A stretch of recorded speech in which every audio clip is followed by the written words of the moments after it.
السلام علیکم۔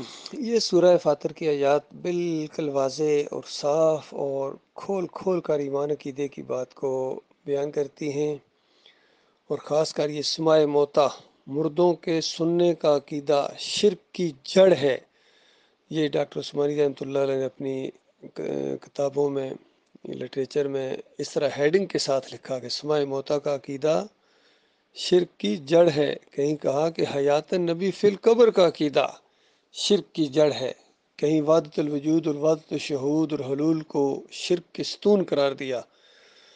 تو دیکھیے کس طرح اللہ تعالیٰ نے کھول کر بیان کیا کہ یہ مردوں کے سننے کا عقیدہ یہ شرک ہے۔ عام طور پر یہ اہل حدیث کہہ دیتے ہیں بھائی مردے سنتے ہیں، یہ شرک کہاں سے آ گیا؟ شرک تو وہ ہوتا ہے کہ ان کو پکارا جائے، ان کے واسطے وسیلے دیے جائیں، یا توکل اور بھروسہ ان پر کیا جائے، یہ شرک ہوتا ہے۔ سننے کا عقیدہ کہاں شرک آ گیا؟ سننا تو قرآن سے ثابت ہے اور حدیث سے ثابت ہے، اندازہ لگائیے۔ اس طرح ان کی مت ماری گئی۔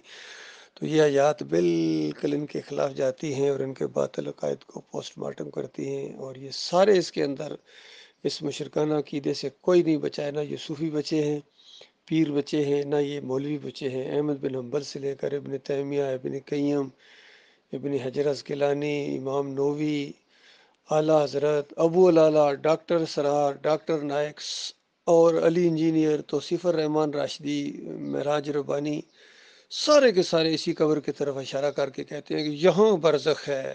اور دوسروں کا تو کہنا ہے کیا، طاہر القادری، خادم حسین رضوی، طارق جمیل، وہ تو ان کو زندہ مانتے ہیں کہ ان قبروں کے اندر یہ زندہ ہیں اور نمازیں پڑھتے ہیں۔ اندازہ لگائیے، قبروں کے اندر نمازیں پڑھوا رہے ہیں، بس صرف نمازوں سے ان کا کام چل گیا، باقی دوسرے اعمال نہیں کرتے ہیں۔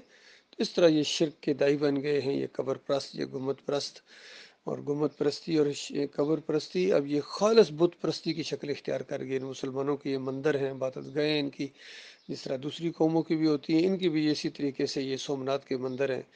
کسی کا نام بر امام ہے، کوئی داتا صاحب ہے، کوئی اجمیر شریف ہیں، کوئی بغداد شریف ہیں، یہ سارے کے سارے شریف ہیں جہاں جہاں شرک اور کفر کے اڈے ہیں ان کے، اور وہاں لوگ چادریں چڑھاتے ہیں، عرس کرتے ہیں، پیسے پھینکتے ہیں، سنبھالے نہیں جا رہے۔ اندازہ لگائیے اس طرح یہ کفر شرک کا اعلان کرتے ہیں۔ اللہ تعالیٰ ان کو سمجھ دے، کیونکہ اس کا ٹھکانہ جہنم کی آگ ہے، بہت بری سزا ایسے لوگوں کو ملنے والی ہے۔ اللہ تعالیٰ بالکل ان کو کبھی معاف نہ کرے گا۔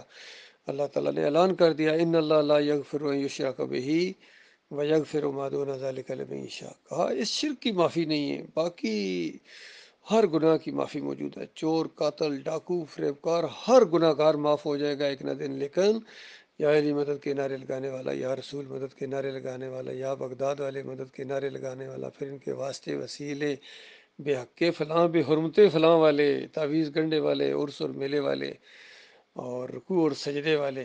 کہتے ہیں یوسف علیہ السلام کو سامنے سجدہ کیا پورے خاندان نے۔ اور بھائی مانو، قرآن سے یہ تم نے دعوت نکالی ہے؟ پورا قرآن اس کو بیان کرے، تمام انبیاء کی دعوت یہی ہے۔ سورہ مریم 58 نمبر آیت پڑھو، سورہ آل عمران 80 نمبر آیت پڑھو، اور ہر جگہ اللہ تعالیٰ نے انبیاء کی دعوت کو بیان کیا۔ سارے کے سارے اللہ کے سامنے جھکنے والے، اللہ کی عبادت کرنے والے، بندگی کرنے والے تھے۔ یہ آپس میں ایک دوسرے کو سجدے نہیں کرتے تھے۔ اتنی بات تمہیں سمجھ نہیں آتی؟ سر پھرو۔